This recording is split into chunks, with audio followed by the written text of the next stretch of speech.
This is my Bible. My Bible is the Word of God. I agree with God.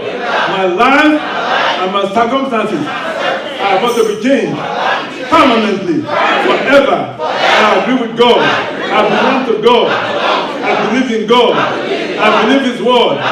Thank you, Jesus, for showing up and showing out in my life, in every area, by the power of the Holy Spirit. In Jesus' name. In Jesus' name. Amen. In Jesus' name.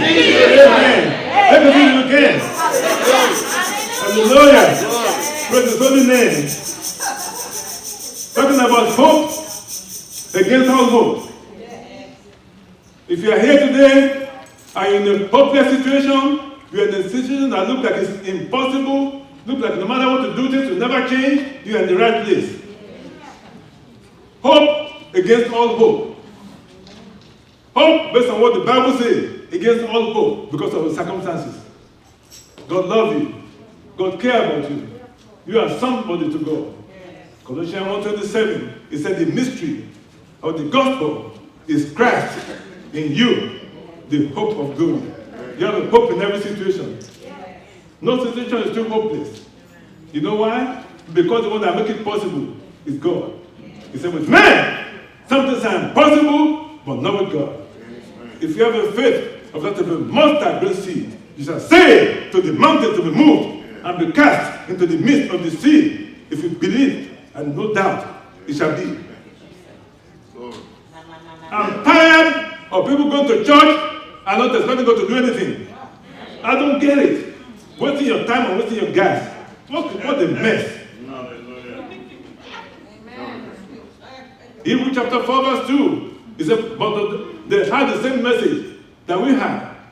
But the message that they had did not benefit them. Not being mixed with faith. You got to mix it with faith. When you hear the word of God, you have to say, Lord, this is me. Lord, you are talking to me.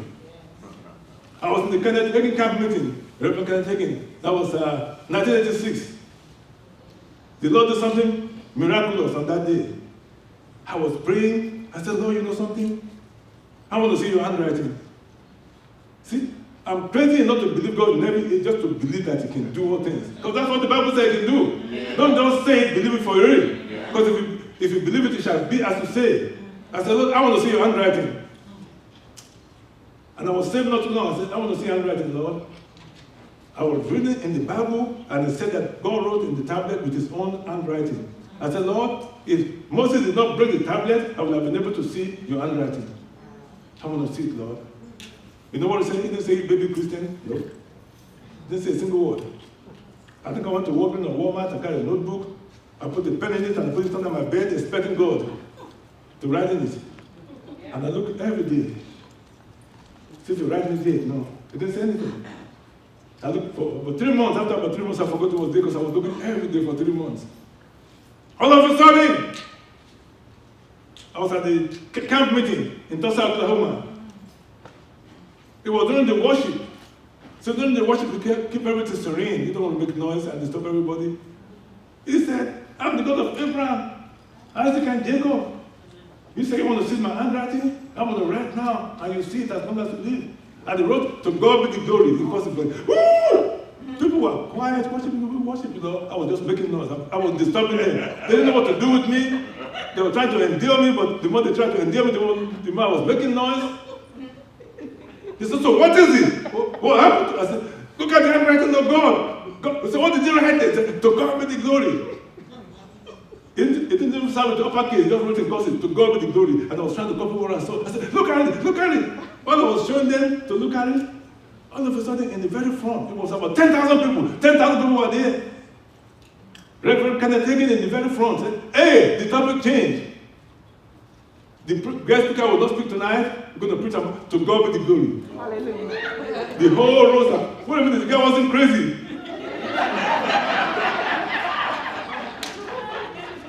They were trying to endear me, now they want to listen.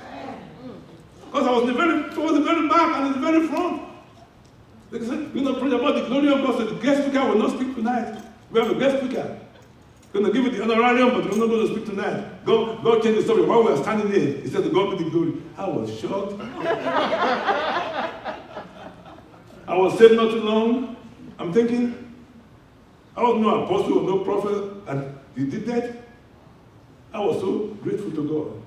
I'm here to tell you today, if you ever press in to what the Bible says, and believe what the Bible says, and walk in holiness, in fear of God, reverence God, put your hope in Him. You may not be perfect, but cooperate with the Holy Spirit.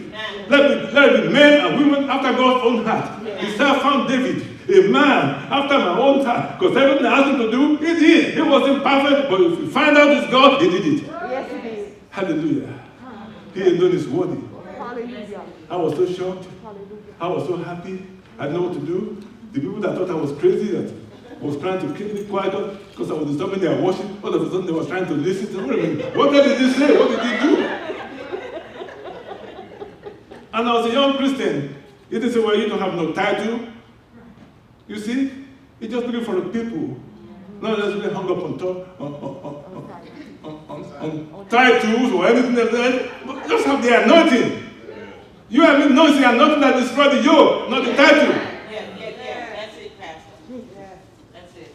When Judas betrayed Jesus Christ, and he went and hung himself, killed himself, the apostles, 11 apostles said, the Holy Spirit said, we need to get one more person to join with us. So they cast lot, because supposed to be 12 apostles, but one of them was a thief. And he killed himself. He committed suicide. So they prayed. The Bible said they cast lot. And the lot fell on Matthias. And they added him to their. That was the last time you heard about Matthias.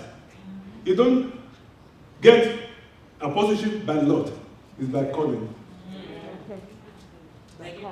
The Lord fell upon Matthias, the anointing fell upon Paul. Okay. Abnormally born. Hallelujah. He deserved to do nothing, but by the grace of God is what he said he was. Hallelujah. Glory. See, don't go by Lord, go by anointing. That's what happened this morning. As we were worshiping God, we were about to shift to another. The Holy Spirit said, no, I'm enjoying that. I want to process time back and say, hey, come and do this some more.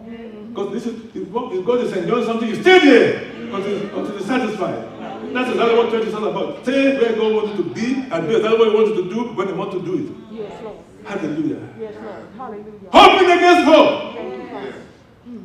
Many Christians, when things look like they are impossible or look like they are overwhelming, they just go ahead and put on God. But you see, you forgot the God factor. Yes. God said, I'm the same yesterday, today, and forever, and I change not. Hallelujah. If I ask you a question, you answer me very easily. Then I'm going to give you a challenge after that. Here's the question. How many of you believe that you have eternal life? Let me see your hand. Do you know you are born again? You never go to hell? You give your life to Jesus? Let me see your hand. Raise up your hand high if you know you are born again and you never go to hell. Then praise God. You can put the hand down. You can put the hand down. I got something else to ask you. If you believe that you have eternal life, which is forever, with no ending, why can't you trust Him in the now?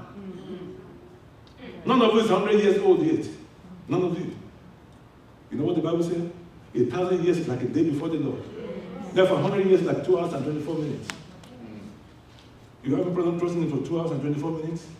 When you trust Him for eternity, you got a problem with Him. Wow. Make it plain, Pastor. You got a problem. They can't trust Him for your house note. When you have a mansion forever in heaven, that you believe that He already made. In my Father's house there are many mansions. If it's not so, I would have told you. I want to prepare a place for you so that where I am, you may be also. Yes. See, you're a royal priesthood. You're a holy nation. You're a peculiar people. You have been called out of darkness into His marvelous light. You are not a people, but now you are sons and daughters of the living God. You are not obtained mercy, but now you have mercy. I would have fainted unless I believed to see the goodness of the Lord in the land of the living. Wait on the Lord and be of good courage, and He will strengthen your heart. Put I say on the Lord. You are looking at a miracle here. Glory. I was supposed to be dead at birth. But thank God my mother knew the Lord. Many prophets, more than 12 of them, different places, different times, they say, the child you're carrying cannot be born in the hospital. If you do, you will die, the baby will die. The only place where the child can be born is in the church. Different people, different places, different prophets, different prophetess, same thing, same exact thing. So they want to prepare a place in the church in preparation for a bath. Thank God we need people that can bombard heaven with prayer. We need intercessors that can shake heavens. Not just play with men, motion but shake the heavens.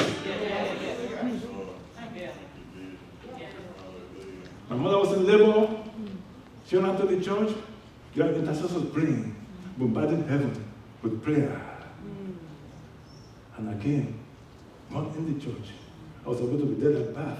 If my mother did not have a discernment, she could have said, oh, these prophets are just playing. No, they were not playing. That's how I got my name from. God is the conqueror of his enemy. That's my name. Oduwa Bori Ota. God is the conqueror of his enemies. Shouting from Bori, that means conqueror. Don't ever forget that God is the conqueror of all his enemies. He loves you. He cares about you. You are somebody to him. Hoping against hope. You see, many people, when they are faced with troubles of life and trials and tribulations, they just go ahead and give up. It's a cheap way to quit. God calling you more than conqueror. In order for you to give up, you have to stop believing that God you have to stop believing that God is right.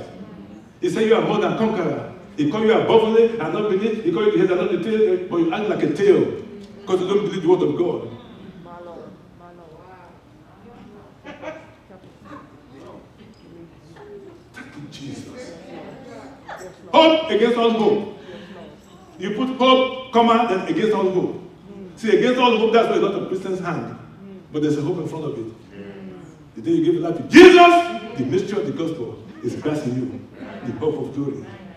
Your worst days is the day before you give your life to Jesus. Want to give your life to Jesus? Your brightest day is way ahead of you. But you see, my people are destroyed for lack of knowledge. You don't understand that you are, that you are meant to sit in heavenly places in Christ.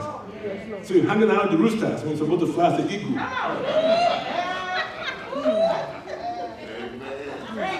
Wherever you hang around, you're going to take on their mentality. Show me your friend and I'll show you your destiny. Keep on hanging around roosters, you never fly. Roosters don't fly. People will take off and knock in the wind and just play and enjoy. See, when you're so higher, it's not crowded there. You can get to breathe. That on the ground floor is too crowded. You know, everybody's.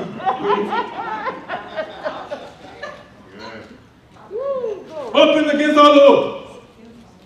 The first against all hope, that means you're going to, from time to time, get to, it looks like it's the end of your rope. It looks like there's nothing else you can do. It looks like there's no way now. It looks like it's closed. You are beyond the deadline. Come on. You pray for somebody to live and they die. Come on. You're hoping to get a job and they didn't give it to you. Come on. You pray for a promotion. It looks like it's not going to happen. Children are acting a fool. Even the dog is backing wrong. I got a news for you today. Hallelujah. Against hope, you have hope. Yes, Lord.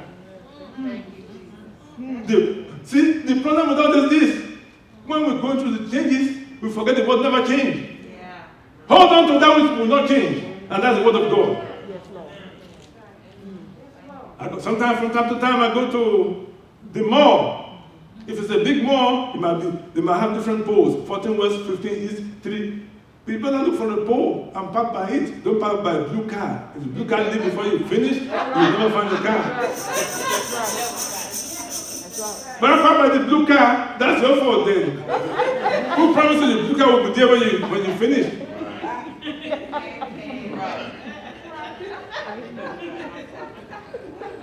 So if you are basing your life on what people tell you, or people's advice, you're parking by the blue car.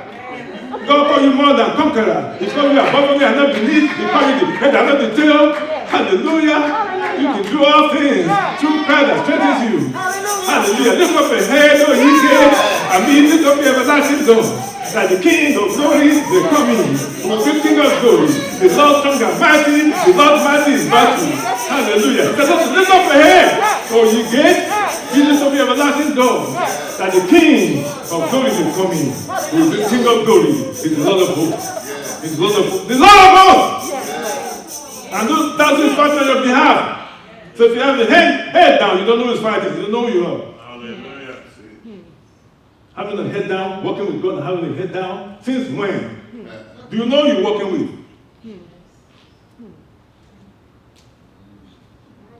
One time I was in Nigeria, and I was going to the passport office a long time ago, and I had a nephew that was going with me. So I had my suit on and everything. And now the soldier standing by the door with their gun and everything. So when I got there, I just started walking with confidence. And nobody stopped me. My nephew was going to walk in and say, "Where do you think he's going?" "Hey, he's with me." So let him in.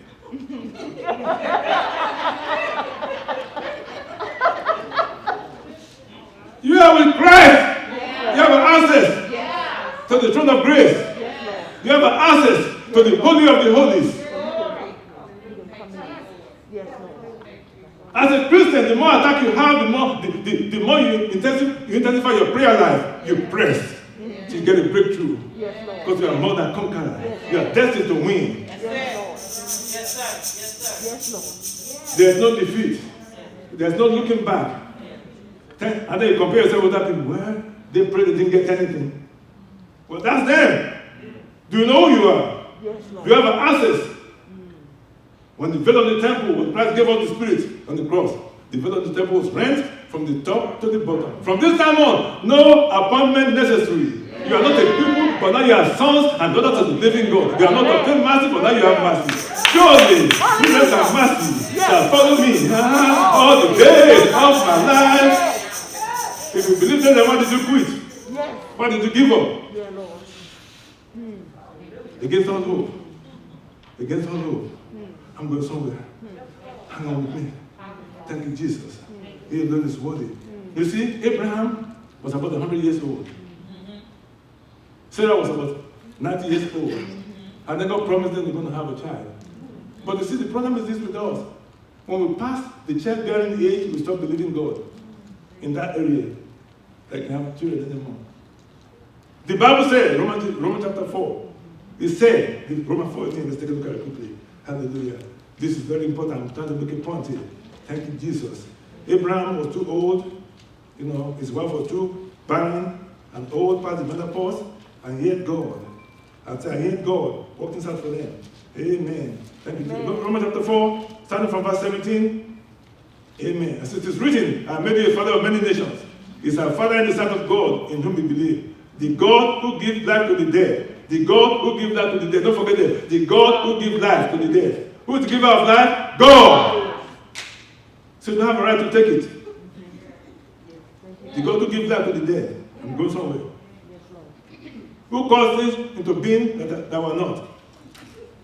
They were not. But you see, sometimes we try to lie on behalf of God. If you know that 100 years old cannot have a child, then you say, well, I believe I'm 20 so I can have a child. I believe I'm 25 so I can have a child. No, you're 100. Just say the truth and let God move on your behalf.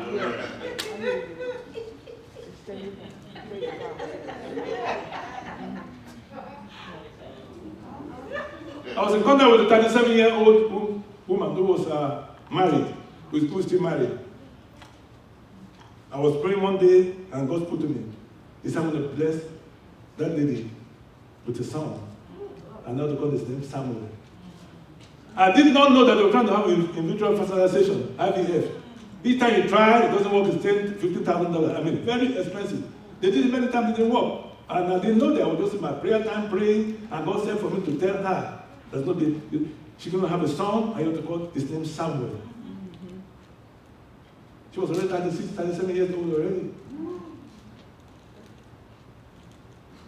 I was praying, in my prayer time, he bring it back to me again and again. I said, okay, I got it now. I pick up the phone. Hey, I got something to tell you. He said, what's that? I said, going to be having a son. You have to call his name Samuel. He said, oh, thank you. And I hung up the phone. A year went by. Nothing happened. The second year, they tried all this IVF fertilization. The more money they spent, the more it wasn't happening. Then one day she was feeling sick. She wasn't feeling good. They said, let's go and just pray and check. Because she'll be feeling like this. They said, well, you're pregnant. What? Pregnant. Thank you, Lord. Can you tell me when God does it, it may not have to be through man's hand. Sometimes God wants to get all the glory out of it. Yes.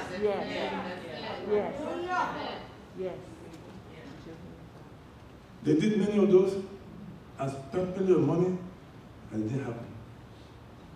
When they were tired of it, we don't know if you can help me anymore. Then she fell sick. And they went to the hospital and said, what? I have to tell you this. I don't know what happened, but you're pregnant. What? I am. Yes, you are. After a few weeks, a few months, they said, well, you can be having a son. Ding, ding, ding, ding, ding. 2 years. I met another lady. She had a son, and the son was healthy. I met another lady, 44 years old. She was married, but no children. I was minding my own business, praying. God said to tell her, to not be having a son. At 44. I was praying someone because I had to have it confirmed. I don't want to tell you anything. If you don't come to the yeah, he told me. No. By the time I show up and tell you, but I write it down 3 times. Because I come to back, guaranteed. Or your money back, you have no money back. Of God said it. I don't make God look bad. I'm not going to tell you that to make you feel good. That's right. If I tell you that, you might believe it's coming. Amen. If you don't have a crib, you have to sleep on the floor. Baby is showing up.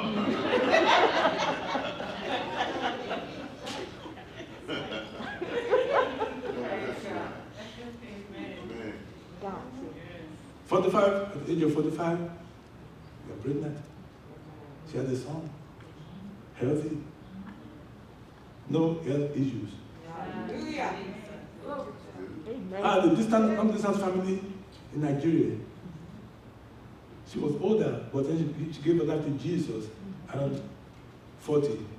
She was serving God and everything. People said, oh, she's going to be an old maid. She ain't married nobody. Look at her. She's 40 years old or something years old. At the age of 50, God sent her a husband. All the people that got married way before her, it wasn't working out. At the age of 50, she was pregnant. And she had a son. And it was a healthy baby. Yes. God. Hallelujah. God. God. Glory to God. Impossible. What I'm telling you is this. You live in the world. And in this world, you have to totally, say totally, shout it out, totally, depend on God in every area, at all times. If you don't, you're going to be against hope. That's what you're going to be. Believe in hope. It requires God. To believe in hope, in spite of everything that went wrong, it requires God. Say to believe in hope. In spite of everything that is impossible in my life, it requires God. And have God in my life. If God be for us, who can be against me? I'm not just saying it. I believe it. God is for me. God is with me. God is in me. I got power. I'm anointed. I belong to God. Hallelujah. Thank you, Lord. Hallelujah. Thank you, Jesus. Verse 18, this is it, Romans 4:18. Against all hope. Against all hope. You see, if sometimes when you have a couple, it might be the wife that's having problems, that you might not be able to have a child. It might be the husband sometimes, they might not be able to have a child. But this time it's the husband too old and the wife too barren and too old. It's a double whammy. That's why it's against all hope. Yes, it is. During the childbearing years, she have no child. Now childbearing years passed by. If she was barren, she would not have a child in childbearing years. So now she was old and barren and menopause. Now God say, I'm ready. Old, barren, and menopause. Now God's ready. That's what Sarah laughed. She said, I didn't laugh. God said, you laughed. Because she's laughing inside of her. God look out of their parents, but God looking in her heart. Make a connection with God in your heart today that you trust Him in every area. It doesn't change. It's the same yesterday, today, and forever, and it changes not. It's all powerful, it's all glorious. It's the Almighty God. It's the King of Kings and the Lord of Lords. How can eternity belong to Him? There's not a problem that you have today that God cannot solve, and He will not solve if you trust Him with it. How dare you put your hope in God? How dare you put trust in God? How dare you? I triple dare you to put your trust in God today. Make it happen. God, hallelujah. Thank you, Jesus. Well, amen. Verse 18. Against all hope. Abraham in hope. That's what God is talking from. Against all hope. In hope, you believe. Against all hope. Against all hope.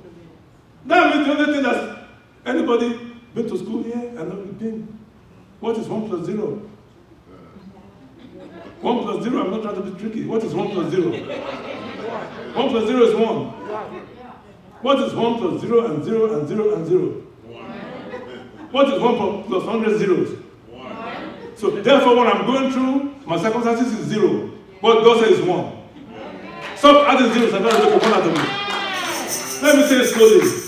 My circumstances, Abraham was too old, that's 0. Sarah was too barren and old, that's 0. God said you're going to have a child, that's 1. Hallelujah. Can I get a witness? So 1 plus 0 is always 1. Can I get a witness? That's why it's against all hope. Here you are on all the zeros, you can't against yourself. Because you don't know how to do math. That only God, only what God is going to count. Anything doesn't matter. Virgin Mary knew that. How shall this be since I know no man? He said, Holy Spirit has come upon. He said, be it unto me according to your word. That's it. That's the one. If you say that, the virgin will have a child. If you say that, a barren and old person will have a child. If you say that, it brings you from barrenness to fruitfulness because of the God factor. It's called say the God factor. The God factor. Say like the God factor. The God factor. Verse 18. Against all hope, Abraham in hope believed, and so became the father of many nations. Just as has been said to him. Who said it? God. That's the one. So shall your offspring be. Hallelujah. Without weakening in his faith, he faced the fact that his body was as good as dead. What does that mean? His body was as good as dead. What does that tell? That means you cannot have a child anymore naturally. His body was as good as dead. That means if you try to shoot now, shooting blanks. I mean, it's not going to happen unless God says it's going to happen. Amen. His body was, the Bible says his body was as good as dead. That means he cannot have any more children in the man's time. Without weakening in faith, he faced the fact that his body was as good as dead. That's kind of 0. Body good as dead. Since he was about 100 years old, and Sarah's womb was also dead, that's another 0. You don't count that. You only count Jesus. Yet it did not waver through unbelief regarding the promise of God. It is not waver through unbelief regarding the promise. So the promise of God is the only thing that counts, nothing else counts. If you try a business 10 times and it never worked before and don't say for you to try now, guess what's going to happen? It will work. Why? Because God said it. Yes. Quit adding all the zeros. They were fishing all night long, they caught nothing. All of a sudden, they were washing their nets, going home with they worked all night long, toiling. The more they toiled, the more they didn't catch anything. But then God spoke. Yes. Throw your net on the right side of the boat and you find the catch. He said, then he was trying to explain to God, well, Lord, we've been working on that. Who asked God to be working? Just throw your net. And so complain about how long you work. You're about to make up for the whole night shift. Through the net on the right side of the boat, guess what?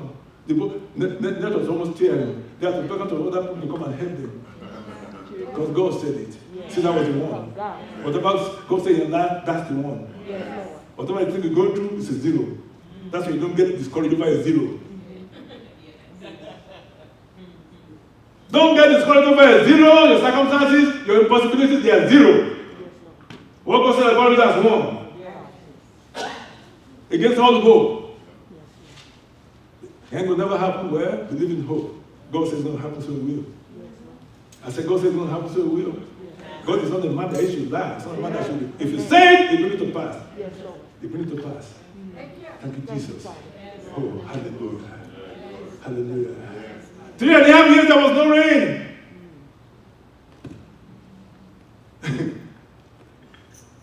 And then Elijah said, go and tell Ahab there will be rain. Oh, but I said, if I go and tell Ahab, they take off my head. If you don't show up. He said, let's say there will be rain. He told the servant to go and look. And he went and looked, he didn't see anything. See, some of you look 3 times. You start to keep on looking until you get your answer. You have to keep on praying, keep on hoping, keep on trusting, keep on believing. Keep on praying, keep on hoping, keep on trusting, keep on believing. Say with me, say, keep on praying, keep on hoping, keep on trusting, keep on believing. Keep on praying. Say it like you mean it. Say it like you need a miracle. Keep on praying, keep on hoping, keep on trusting, keep on believing. Keep on praying, keep on hoping, keep on trusting, keep on believing in God.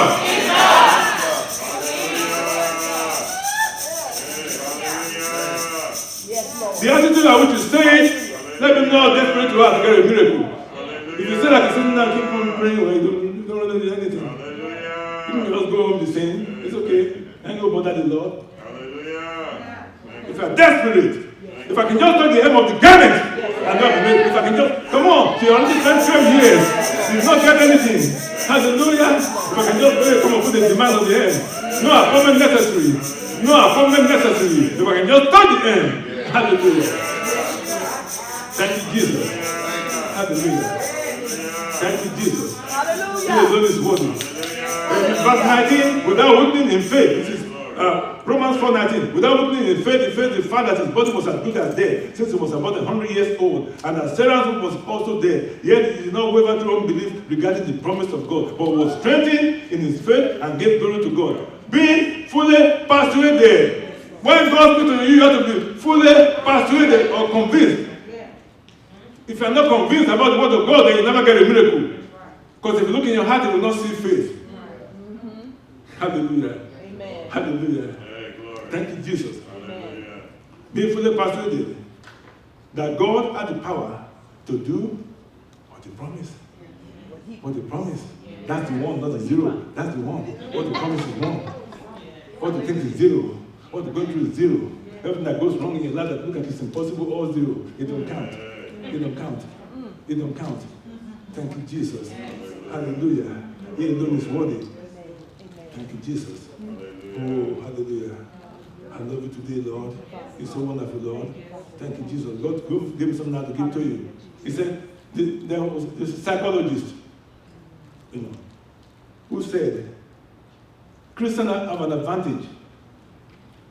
I said, what's that advantage? He said, Christians never commit suicide. They don't kill themselves because they do the word of God. The Bible says to be absent in the body is to be present with God. Do me a favor. Your body is a temple of the Holy Spirit. Are you listening? Yes. That's what the Bible says. Yes. Thank you, Jesus. Hallelujah. Colossians, 1 Corinthians 3:16. 1 Corinthians 3:16. He said, don't you know that you yourself are God's temple and that God's Spirit dwells in you, in your midst? Do you not know that you are God's temple and God's Spirit dwells in your midst? Do you not understand it? Do you not know it that you are God's temple and God's Spirit dwells in your midst? If anyone destroys God's temple, verse 17, God will destroy that person, for the temple is sacred. And you are you together at that temple. I don't know why I have to say this, but God put this in my heart so many times overnight. I don't know, maybe in the future somebody will listen to this tape, or you hear. God is telling me to tell you, don't never take a cheap shot out. If anybody tries to commit suicide, I'm telling you now, you're going to be facing an angry God. You're going to destroy his temple. You're going to be facing an angry God. Committing suicide is not the end of it.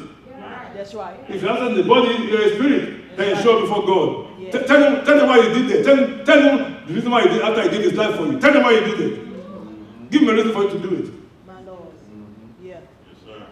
Hallelujah. Hallelujah. 1 Corinthians 6:19. I'm going somewhere. I'm almost done. Hallelujah. Hallelujah. Thank you, Jesus. Yes, Lord. Hallelujah. Your one day is over. Yeah. I'm telling you now, don't you ever give up. Don't you ever quit. Yeah. There's no need to die. You're going to live with God forever. Yeah. Yeah. Some people would have to look for an excuse that it's okay to come. It's not. I'm telling you now. Yes, you are under the sound of my voice. You should never do that.